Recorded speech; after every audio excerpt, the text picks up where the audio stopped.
ये कहानी है राजा विक्रमादित्य की और उस राक्षस की जो मेले से सुंदर लड़कियों को उठाकर मक्खी बनाकर 7 तालों के पीछे कैद कर देता है और उसके साथ गलत काम करता उसे मारना आसान नहीं, क्योंकि जो भी सामने आता है पत्थर बन जाता है।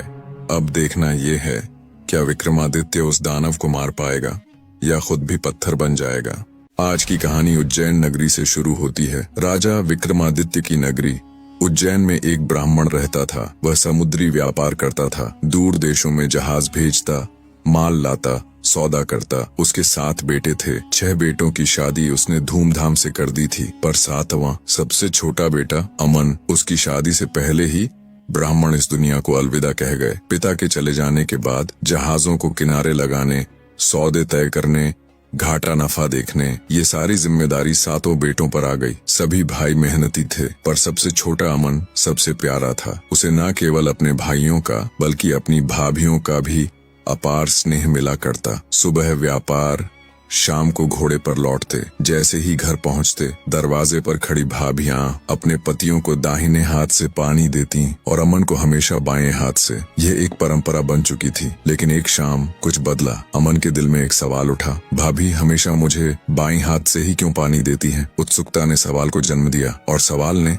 एक निर्णय। उस शाम लौटते समय अमन ने भाई की जगह खुद को खड़ा किया और भाई को अपनी जगह पर। भाभी आईं और उन्हें शायद कुछ समझ में नहीं आया। दाएं हाथ का लोटा अपने पति को, बाएं हाथ का लोटा अमन को। सबने पानी पी लिया, पर अमन ने पीने से पहले रुककर सवाल कर दिया, भाभी आज मैं जानबूझकर भैया की जगह पर खड़ा हुआ ताकि आप मुझे दाहिने हाथ से पानी दें, लेकिन आपने आज भी हाथ बदल दिए, ऐसा क्यों किया? भाभी का चेहरा शांत था, पर शब्दों में तलवार छिपी थी। वो बोली, अगर तुझे दाहिने हाथ से दिया पानी पीना है तो अपनी पत्नी लेकर आजा। भाभी के ये शब्द अमन के सीने में तीर बनकर उतर गए। उसने बर्तन नीचे रखा, ये लीजिए आपका लोटा, मैं जा रहा हूँ और तब तक वापस नहीं लौटूंगा जब तक मुझे दाहिने हाथ से पानी देने वाली नहीं मिल जाती, वरना इस नगर में मेरा लौटना संभव नहीं। और वो बिना पीछे देखे घर छोड़ चला गया।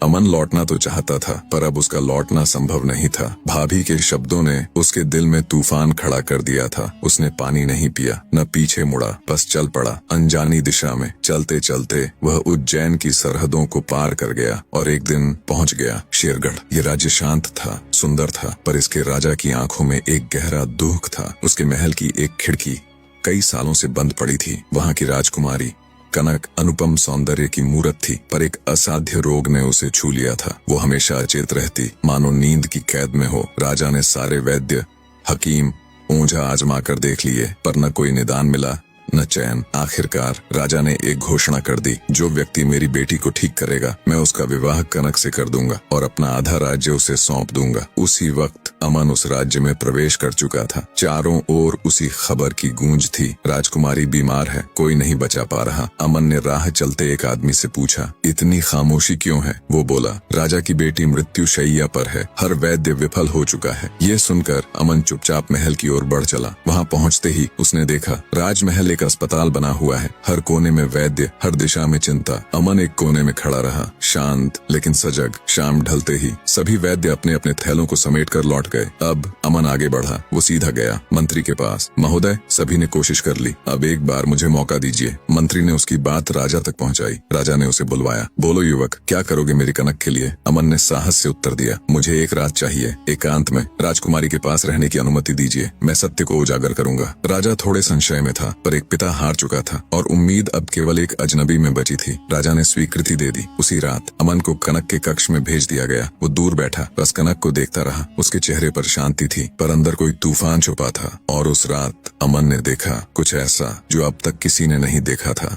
उसी रात महल के हर कोने में सन्नाटा पसरा हुआ था। कनक बेहोशी में लेटी थी। अमन एक कोने में बैठा, निगाहें जमाए, जैसे कोई सच्चाई तलाश रहा हो। रात के ठीक 12 बजे एक सनसनीखेज दृश्य घटा। राजकुमारी के मुंह से एक नागिन निकल पड़ी। धीरे धीरे वो फन उठाकर महल की दीवारों से गुजरती हुई जंगल की ओर बढ़ गई। अमन स्तब्ध था, लेकिन शांत। नागिन के जाते ही उसने कनक की ओर झुककर धीरे से पूछा, क्या तुम सुन सकती हो? राजकुमारी की पलकें धीरे धीरे उठी और वो बोली, मैं ठीक हूँ, मुझे कुछ नहीं हुआ। अमन मुस्कुराया और कहा, अब आराम करो, ठहरो। कनक फिर से सो गई और अमन वापस अपनी जगह पर बैठ गया। सुबह होने तक वो वहीं बैठा रहा। लगभग 4 बजे वही नागिन वापस लौट आई, सर्प की गति से रेंगती हुई राजकुमारी के मुख से अंदर चली गई और जैसे कुछ हुआ ही नहीं। सवेरा हुआ और महल में हलचल लौट आई। राजा, मंत्री और कई वैद्य अमन के पास पहुंचे। राजा ने पूछा, बोलो अमन, क्या तुम किसी नतीजे पर पहुंचे? अमन ने गहरी सांस लेकर कहा, हाँ महाराज, मैं कारण तक पहुंच चुका हूँ, लेकिन इलाज अभी अधूरा है। मुझे एक और रात चाहिए और कुछ विशेष सामग्री भी। राजा को जैसे उम्मीद की किरण दिखाई दी। उसने तुरंत आदेश दिया, मंत्री जी, अमन को जो चाहिए